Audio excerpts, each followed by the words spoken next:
Hey everybody, we are at Unicoi State Park in Georgia. This is right outside of Helen. Helen is known for Germantown. We are here for Oktoberfest. So this is site number 29 that I'm standing in, and you can see it is around 40 feet, flat, wooded. The Unicoi State Park is on this gigantic hill with windy roads. However, these sites, 29 going down to maybe like 20-ish, are all in a row, and they're all like relatively flatter. Maybe they're pretty flat compared to the ridiculousness of where we're camping out.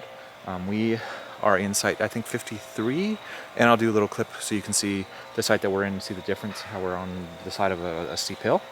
So anyway, so these are the same friends that were with us at Tim's Ford in the Solitudes, and as you can see, it is very much a state park.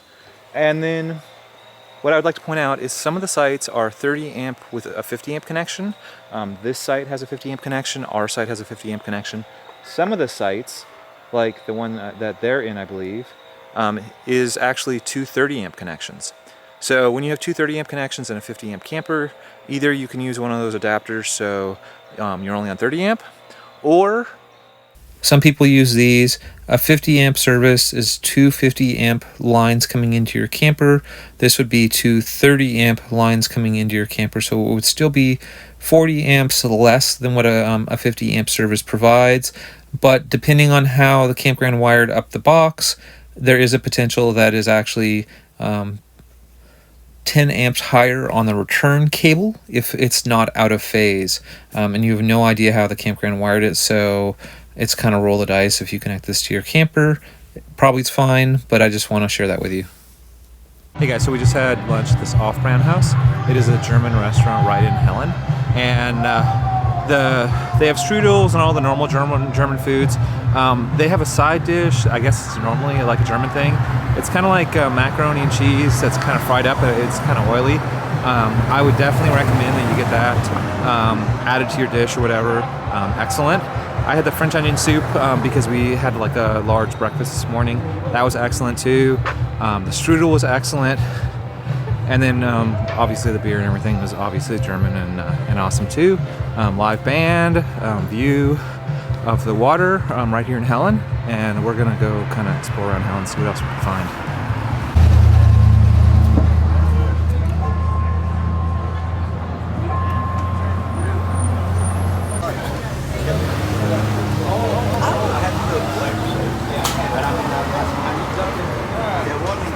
Hey guys, so the parking in Helen is pretty ridiculous.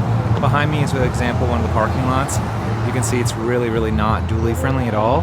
And yeah, it's gonna make you hate life if you have a dually and you try to bring that down here. The other thing is you may not even find parking. So I just wanted to kind of share with you the difficulties. So anyway, so this is like an example of a parking spot. You can see here, like there's no way you get the truck in here. We were lucky on the spot that we got. Was actually in the back, and we could actually fit it back there. I'm not saying it's impossible to get a dually in here. I'm just saying, yeah, you need to get the right spot at the right time without the lot being full, and just be really lucky to get it in here. So we have to be careful. Hey guys, so this is our site at Unicoi, and I just want to show it and let you kind of contrast it a little bit. So first off, our picnic table is on a balcony that overlooks down a hill. If I turn here, you can see we have these retaining walls going around our fire pit because we're on the side of a hill and they don't want the hill to come down on us. Above us is the actual camp hosts or the rangers or whatever. They're actually, I think, technically camp hosts. They're not rangers. There's a slight little variation, obviously, between a camp host and a ranger. This is our site right here. It was actually pretty hard to get into. You can see we're at the end of the site, and the back is actually hanging off the side of the hill. A lot of people do that. The sites, I think they're limited mostly to 40 feet, but some people are here that have campers that are slightly longer than 40 feet, and they can sneak them in. But obviously, the hard part's going to be backing in. So if I turn here, you can see this road is pretty narrow, and there's a trash can right here full of bear traps, and there's not a whole lot of room because of that pole there, so you have to be really kind of like an expert at backing in. to get into some of these sites, so be very careful when you go to a state park. You're not going to have somebody on a golf cart to kind of walk you through backing in like they would at a commercial campground, but they can be enjoyable. So to kind of clarify things a little bit, you can see here it looks semi-flat. It is semi-flat. However, if I come back over here to the rear tires, just so you can see it, you can see there's a good, I don't know, 3 inches that the tire's off the ground, and on the rear one it's a good like 5 inches because we have the rear axle sitting on some little blocks, because I like having an axle on the ground. I don't like all the weight on the 6 leveling jacks. I like the axles on the ground. So that's just a personal preference thing. I know some people don't care if their wheels are off the ground, but I do. We do have the 50 amp, like I was saying. Some of the sites have 50 amp. We have 50 and 30, which is really nice. If we just look down the campground from where we are, you can see that all these people have patios that are overhanging the woods, because they're trying to make more space, obviously.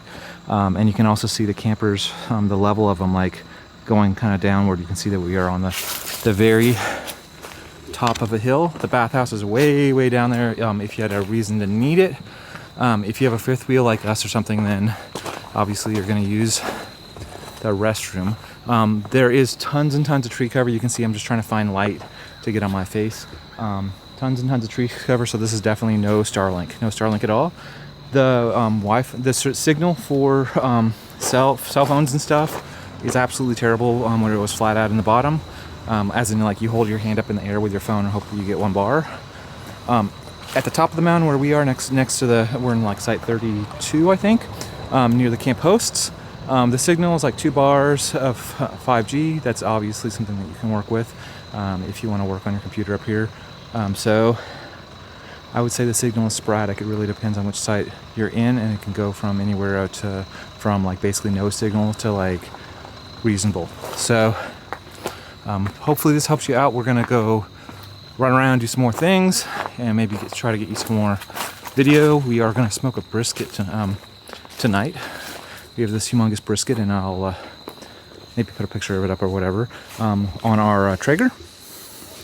And I haven't done a video on the Traeger yet, but I'll do one.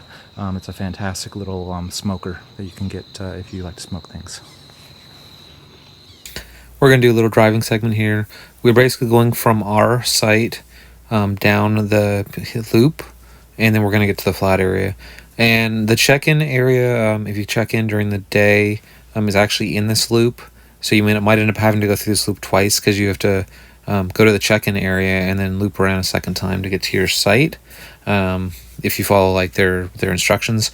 And as you can see, we're going down a hill. You can see that every single one of these sites is like 10 or 15 feet below the site next to it. They are all relatively flat-ish, but they are built up on the side of a hill. This is a registration. You're meant to pull in on the side here, but like I was saying, it's in the middle of the loop, so you have to actually go into the campground, possibly even past your site, to get to the check-in area, and then drive all the way through the whole loop a second time after you check in to go into your site. I don't think they get extremely mad at you if you go into your site first before you check in, but that's not their official policy. I went through and we parked and hooked and unhooked and everything before we checked in, because we did a night check-in and I did not want to take my camper up to their hotel, which is where you go to check in the evening. So this is the area that I was talking about where we did the earlier part of the review, where everything is much flatter, but there's basically no service down here. Hey guys, so the Helen Ace Hardware in Helen, obviously, is the closest place to get propane if you decide that you need it. They don't have it at the park. We're actually at the Helen right now, Ace Hardware. Obviously don't bring your camper out here, because the parking lot's pretty small, but if you can take the tank off, then bring the tank here and they'll fill it up for you. So hopefully that's helpful.